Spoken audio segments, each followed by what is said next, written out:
be too long. You're our first guest, actually, in the press room. So yeah. Wow, what an honor. How was your first MMVA so far? It's your first time, right? Yeah, it's actually wonderful. I was just saying how well you guys take care of your talent backstage, and also the energy on the red carpet was like unparalleled. Oh, that's awesome. Yeah, it's always a fun red carpet. So the Canadian media have a few questions for you, but first off, I just want to ask you about Descendants 2 is gonna premiere soon. What's it like to have been part of that, and why do you think we're still so fascinated by these Disney fairy tales? Well, to be a part of it was obviously incredible because, and it's interesting that I only got told this after we had shot the first movie, but they apparently wanted to make the series for quite some time, but Disney corporate hadn't wanted to release the rights to embellish upon the original stories until they knew that it was going to be well taken care of. Right. So it's a big honor to be able to officially, like, sort of build upon, for the first time, something that is so classic and so inborn to so many of us. Awesome. Cool. And Kenny Ortega, right? Director. Yeah, Kenny's an incredible human. Questions? So you have a lot of young fans, and a lot of young people nowadays struggle to love themselves. So I'm wondering, what is something you love about yourself, and why? Wow, that's a gorgeous... I was just talking about that on my Twitter the other day. What a gorgeous question. I think something that I love about myself is my ability to connect with other humans.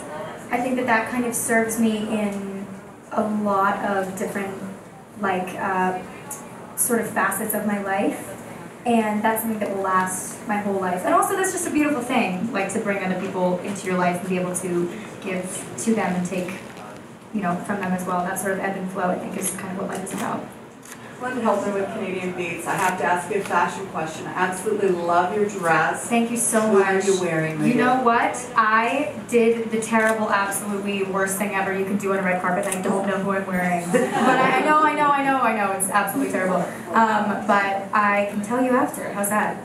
That's great. It's beautiful. Thank you so much. Dress. I know. I love it. Thank you. Hey.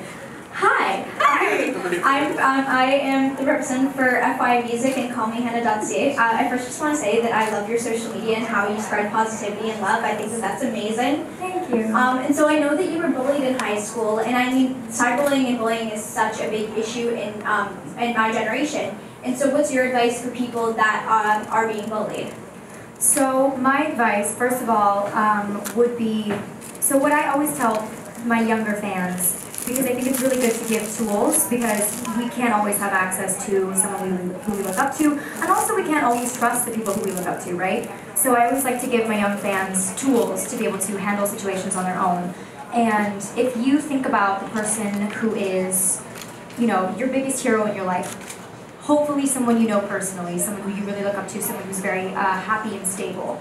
And if you think back in your head to look for a time that they have ever wanted to cause somebody pain, I think that that's usually pretty few and far between. You can't really ever remember a time when that person in your life has wanted to cause someone pain. And it's because they have so much love within them.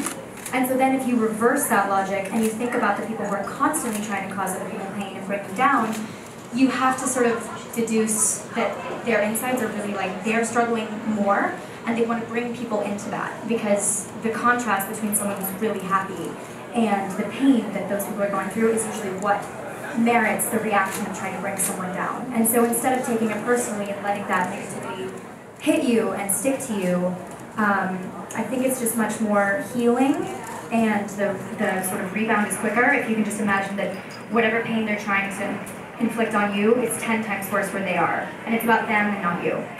If that makes any sense.